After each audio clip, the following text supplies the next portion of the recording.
Buenos días, seguimos con el estudio del segmento terminal del aparato digestivo,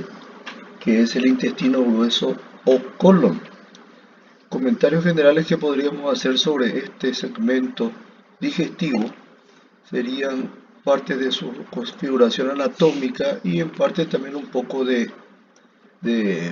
rememorar la funcionalidad que tiene este segmento digestivo. Podríamos iniciar diciendo que su longitud en promedio oscila entre el metro y el metro y medio de extensión, pero que esa longitud está corregida ya gracias a ciertas estructuras que veremos enseguida, que si en el eventual caso de que se carecieran de estas estructuras, digamos que reducen la longitud total, llegaríamos a aproximadamente a los 2,5 o 3 metros de longitud. Su porción final es el recto y finalmente el orificio esfinteriano, que es el ano. Su inicio se encuentra en la válvula ileocecal a nivel de la fosa ilíaca derecha. Sabemos que allí el delgado termina con el segmento terminal o final, del ileón, llamado ileón terminal, que todavía posee su meso que le confiere movilidad, que es el mesenterio. Este meso normal y habitualmente termina a nivel de la unión entre el delgado y el intestino grueso, al inicio del intestino grueso, que es el ciego, pero hay veces que se prolonga un poco más, incluso otorgando movilidad relativa y a veces bastante aumentada al segmento cecal. La disposición general del colon es en los segmentos o en las partes laterales y superior e inferior de la cavidad abdominal, y en su configuración y basándose en la disposición espacial que van tomando sus diferentes segmentos, se clasifican en ciego, el segmento inicial que recién mencionamos, el colon ascendente, el colon transverso, el descendente, el sigmoides, la ampolla rectal, el canal anal y finalmente el ano. En lo que se refiere a los elementos anatómicos que reducen su longitud, tenemos a las llamadas cintillas o tenias colónicas. Sabemos que en toda estructura anatómica hueca, se trata del aparato digestivo, de la parte vascular, vasos sanguíneos, o de ciertas estructuras relacionadas con el aparato urinario, la capa muscular es la capa más importante en su estructura. Y dentro de esta capa muscular tenemos nuevamente a dos formas de disponerse las células o fibras musculares, que en este caso son de tipo liso involuntario y que se disponen en la parte más interna, la adyacente, digamos así, a la mucosa y hacia la luz de la estructura tubular hueca. Las células musculares, las fibras musculares lisas, se disponen en forma anular, de manera que se presume entonces obviamente que las contracciones de este grupo muscular va a reducir en forma circular o anular la amplitud de ese segmento afectado por el fenómeno de la contracción muscular. Por fuera de este anillo muscular, las fibras musculares lisas se disponen en posición longitudinal, es decir, siguiendo el mismo eje longitudinal de la estructura de la cual forman parte. Se deduce de ahí entonces que las contracciones de este segundo grupo muscular va a ocasionar acortamientos y elongaciones alternadas, armónicas, que se van a manifestar por segmentos que reducen su longitud, a veces coincidente con las ondas de contracción de la capa anular y otras independientes de ella, pero que esa contracción funciona de manera sincrónica para ir haciendo avanzar el contenido de cualquiera de las estructuras huecas que mencionamos como ejemplo en un una sola dirección, es decir, en sentido único, diríamos. En cuanto al interior, sabemos que la función principal del colon es la de servir ya como en parte procesador y en parte como depósito de los restos de la alimentación que ya no configurarían o no otorgarían ninguna utilidad al organismo. Ya sería entonces la vía final de desecho de los restos alimentarios. Este fenómeno se produce cuando ya lo ingerido ha hecho su recorrido a los 5,5 metros aproximadamente del intestino delgado y ha llegado finalmente al colon, en donde ya lo no absorbido teóricamente sigue ya en forma preparada, digamos, para su desecho final. Pero podemos tener algunos detalles que, digamos, modifican un poco este concepto básico y es el caso de lo que conocemos como el colon o el hemicolon derecho,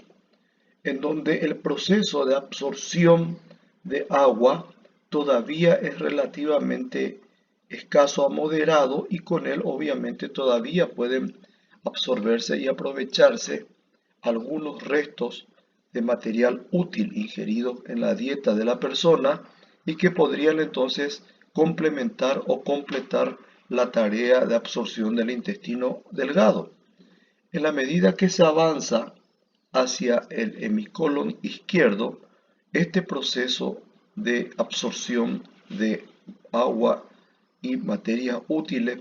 que podrían todavía ser integradas al organismo va disminuyendo y sola y exclusivamente ya el producto a ser absorbido es el agua y de esta manera ya los restos alimentarios que no van a servir al organismo se van compactando para configurar finalmente las heces o materia fecal.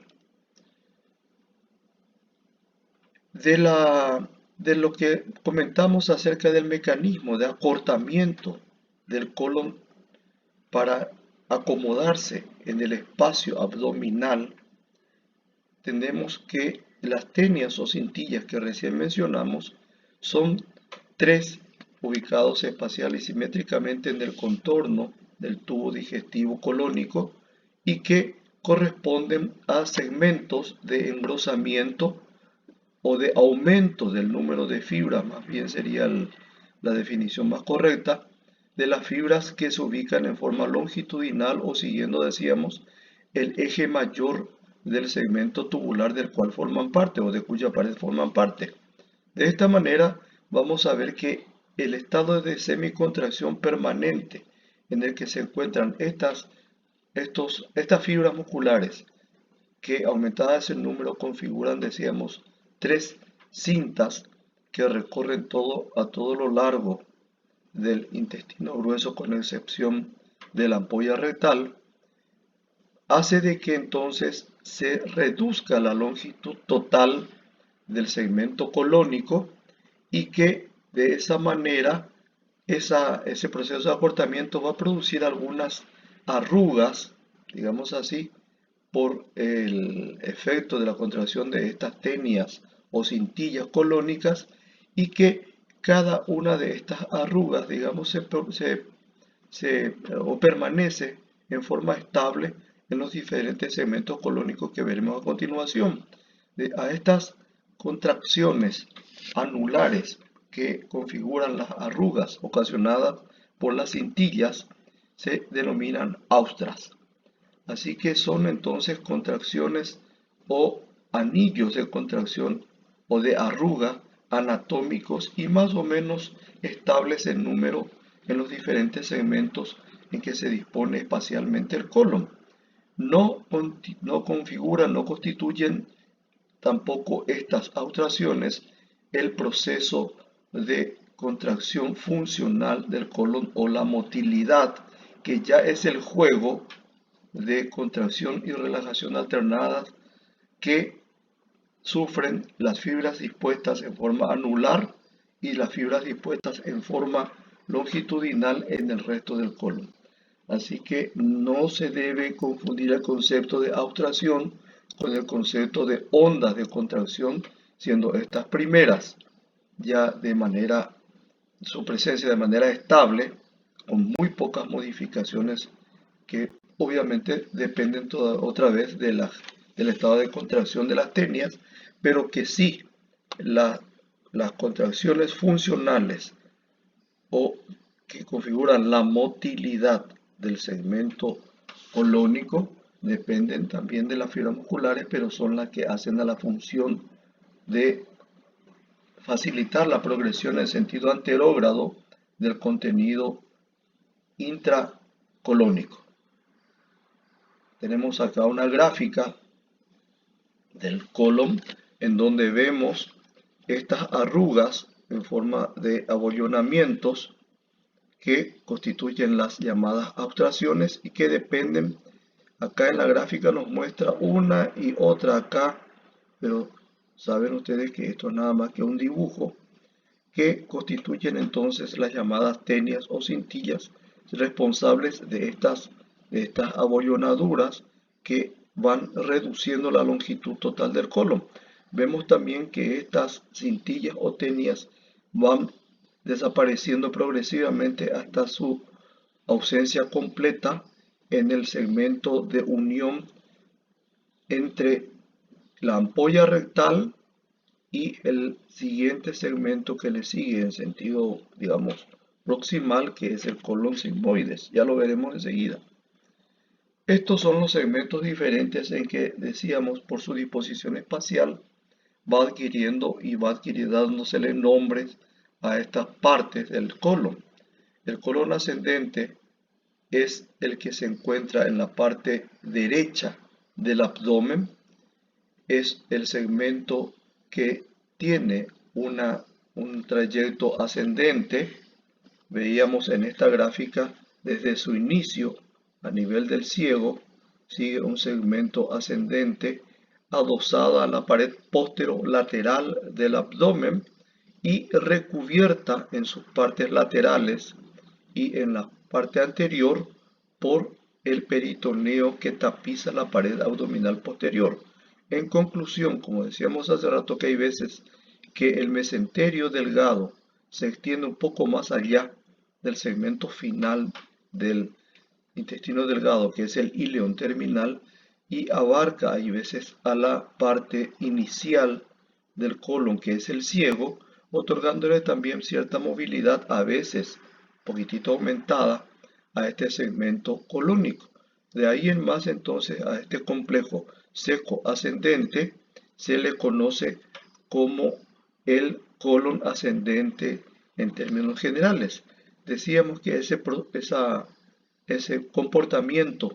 del mesenterio, del peritoneo posterior, pasando por los costados y por delante de este segmento ascendente del colon, lo adosa, lo fija a la pared abdominal posterolateral. Es decir que este segmento, con excepción del ciego,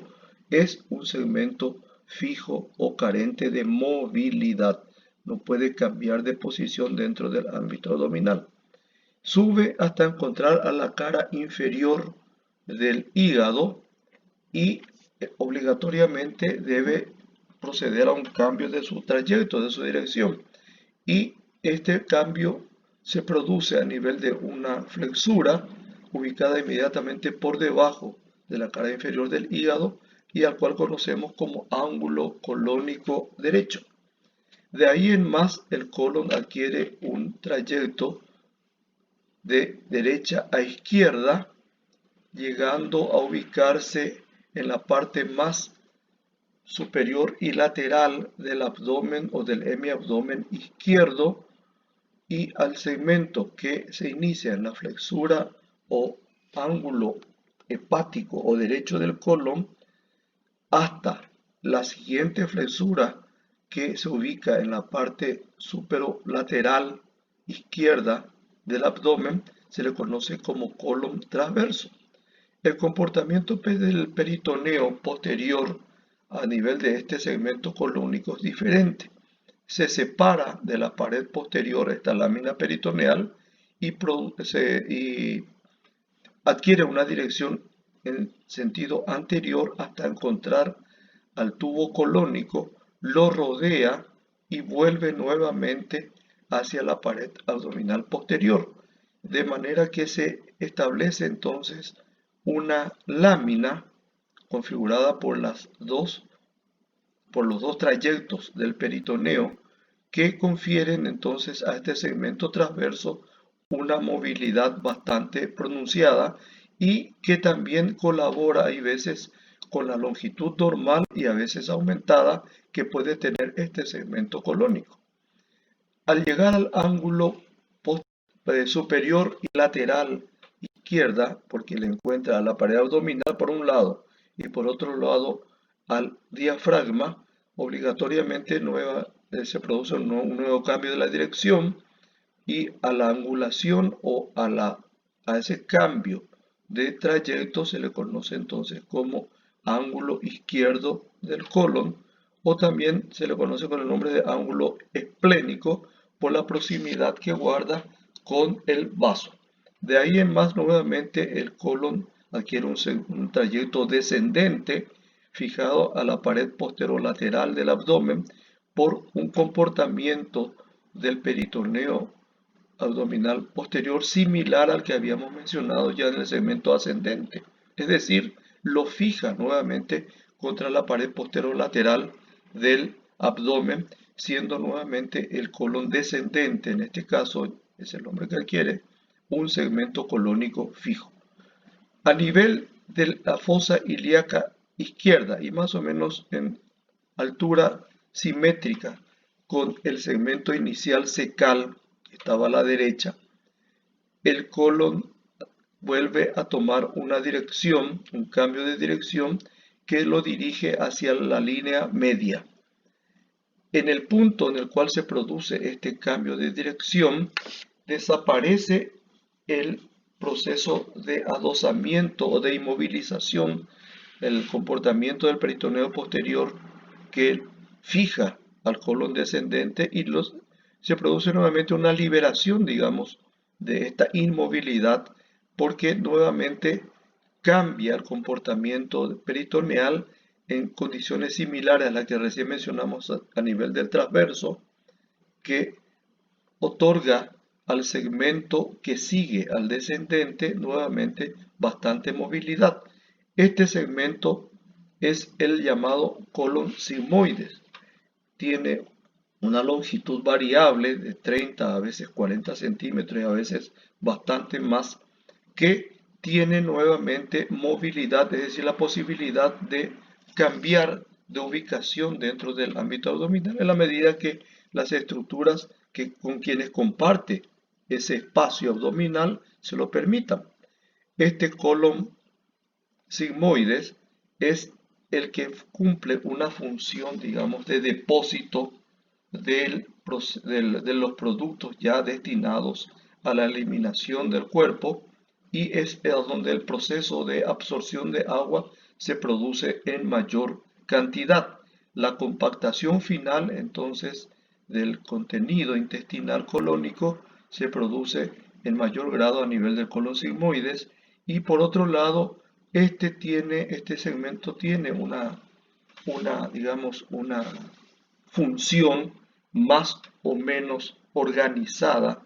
en cuanto al momento en el cual debe pasar su contenido en sentido distal para ocupar el contenido fecal, la ampolla rectal y de esa manera desencadenarse el reflejo de la defecación. Es decir que este movimiento, digamos, relacionado con costumbre, con posibilidades, con el ambiente y con muchos otros factores que regulan los momentos de la evacuación colónica, se encuentran también, digamos, funcionando principalmente a nivel de este segmento sigmoideo del colon,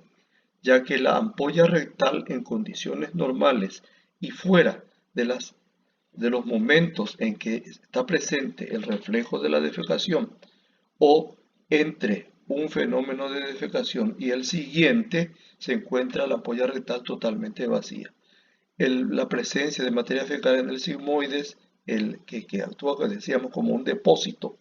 momentáneo del contenido a ser eliminado, y en donde el proceso de absorción de agua es permanente, es bastante intensa, compactándose entonces las heces, hace de que, de acuerdo, como decíamos recién, a las costumbres, posibilidades, ambiente, lugares, etcétera, que la persona,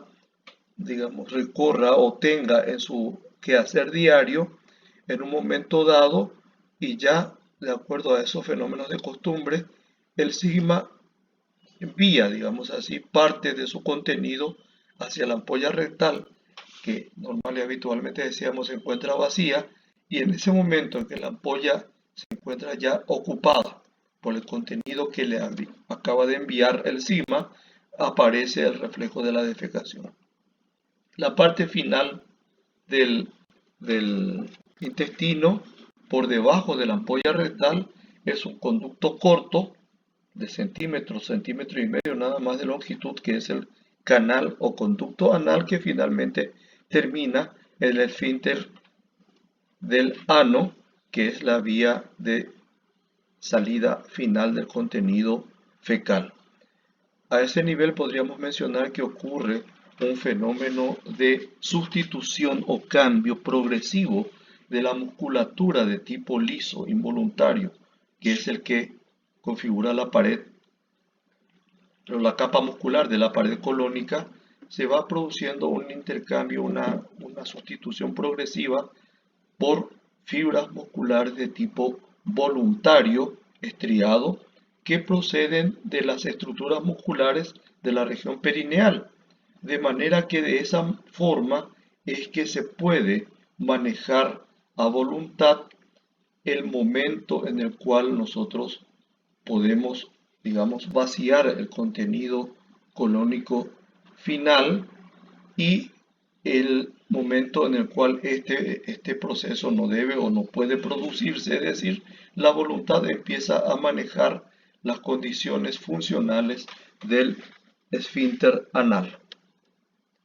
Estos son los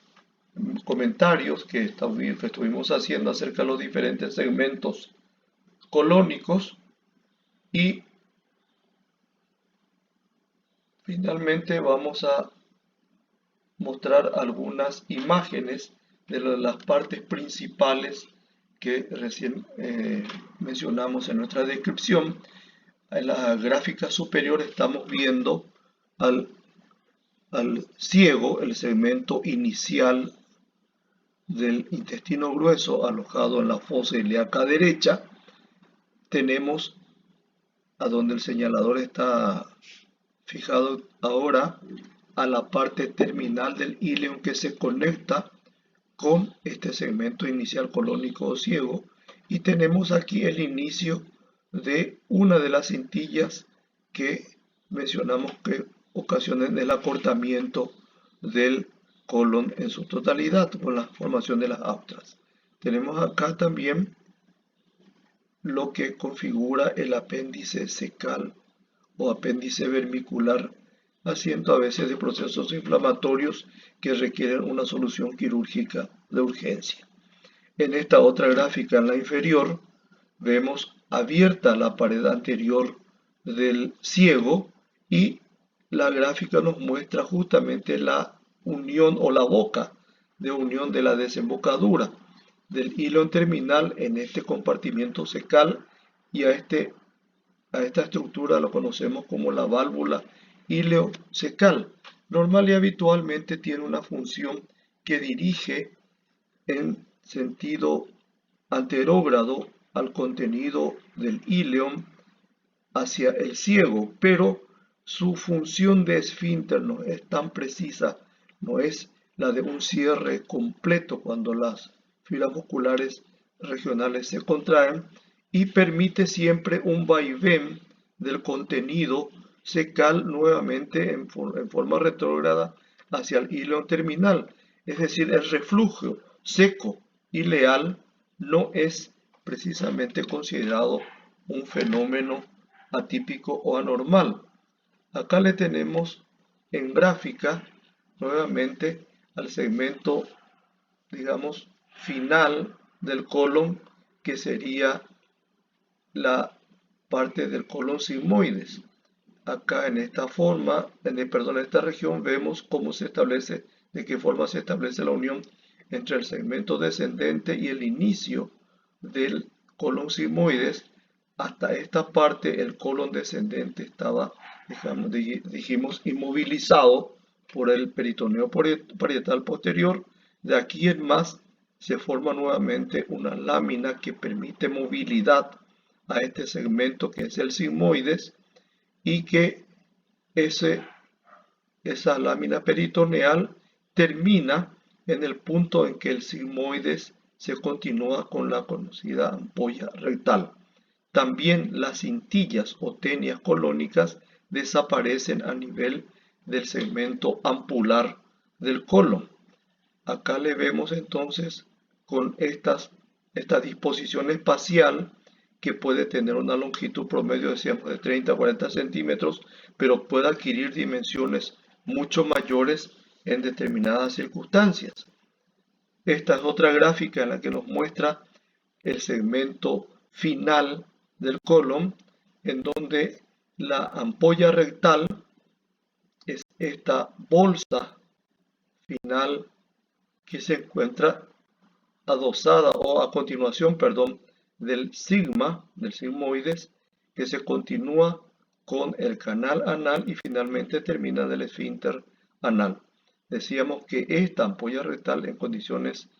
normales se encuentra vacía, que solamente cuando el sigmoides deposita parte de su contenido a este nivel es que se llena la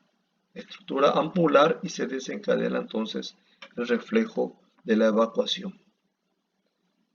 Vamos a seguir con esto, que ya entramos dentro del capítulo de las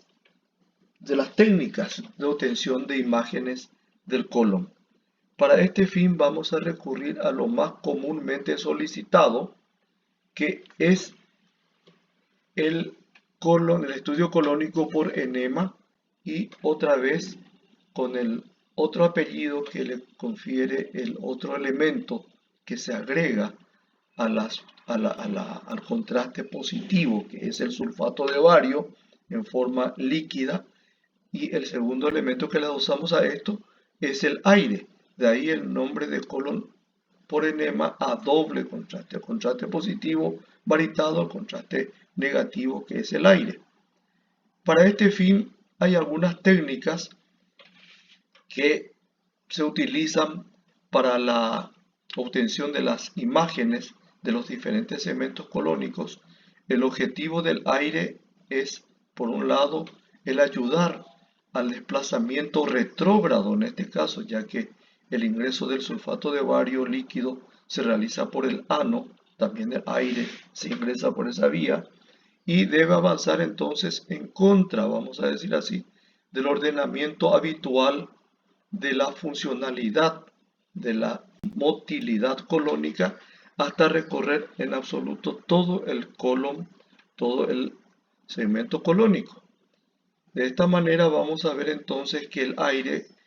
por un lado, ayuda a que el sulfato de bario ya ingresado siga su progresión retrógrada hasta llegar al extremo inicial colónico o ciego en la fosa ilíaca derecha. Y por otro lado también cumple la función de distender, de dilatar a los segmentos colónicos que están incluidos en el estudio, de manera que ese aumento de la amplitud impida algunos detalles que podrían ocasionar áreas con un estudio, digamos, imagenológico deficiente por angulaciones, por superposición de segmentos, etc. Y que de esta manera esa distensión obliga a que prácticamente todos los segmentos se independicen, y algunos que ya no lo hacen por el insuflado de aire, pues se consigue que esa superposición, que generalmente la que ocurre de segmentos adyacentes entre sí, se obvie con cambios posicionales o posturales de la persona. Vemos en este caso que hay una serie de ondas de contracción o de, digamos, estrangulamiento, vamos a llamarlo así, anulares, que son el producto de las contracciones de la musculatura propia funcional del colon, independientemente, decíamos, de la contracción casi permanente que se encuentra en las cintillas o tenias del colon. Estas son las ondas de contracción de carácter funcional que tienen a veces algunas características atípicas y pueden entonces constituir trastornos funcionales inespecíficos de este segmento colónico. Vemos que lo blanco en estas imágenes son las partes que contienen al sulfato de bario, las partes negras son las que contienen aire, de manera que entonces podemos nítidamente ir diferenciando las ubicaciones de estos dos elementos que configuran el llamado doble contraste y poder también variar la posición de una y de otra forma de contraste, del contraste positivo y del negativo, de acuerdo a cambios posicionales o a la propia funcionalidad colónica que está obviamente activa en todo momento del estudio. Vemos en esta otra gráfica la manera como el aire adosa al bario a la pared colónica de manera que no se nos pueda perder ningún detalle en el cual puedan asentar lesiones de carácter, digamos, intraluminal o de carácter extraluminal, como las formaciones proliferativas intraluminales o las que llamadas imágenes de adición que aumentan o amplían ligeramente la luz colónica y que son los llamados divertículos. Por otro lado, también cualquier otro tipo de crecimiento intraluminal va a restar amplitud al segmento colónico en estudio. Acá en la gráfica inferior estamos viendo a algunas imágenes por adición que constituyen entonces los llamados divertículos. Son esas imágenes saculares pequeñas de dimensiones variables, normal y habitualmente de medio y a veces las de mayor volumen de hasta de 10 milímetros o de 1 centímetro de diámetro, que tienen comunicación directa con la luz colónica y que normal y habitualmente también poseen en los mayores, especiales en los de mayores dimensiones, un cuello o pedículo que lo une a la luz colónica y que entonces esta comunicación permite que el contenido intestinal ingrese a estas bolsas diverticulares y que o una de dos, o se vacían con el proceso de contracción de las pocas fibras musculares que configuran la pared de estos sacos diverticulares, o directamente queden adentro y prosiga entonces en el interior de estas bolsas diverticulares en un proceso de putrefacción. Tenemos otras imágenes del colon a doble contraste, los comentarios ya hemos hecho. En la imagen de la derecha tenemos nuevamente a estas formaciones saculares adosadas a los perfiles colónicos, o también, es decir, de todo el contorno pueden estar asentando estos divertículos, solamente que resultan mucho más evidentes en las incidencias en que obtenemos sus imágenes en perfil, pero tampoco están ausentes cuando esta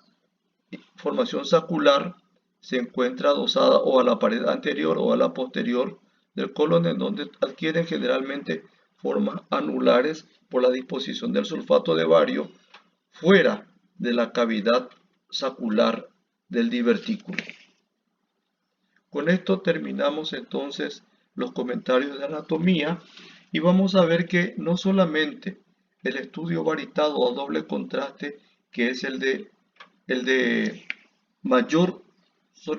de mayor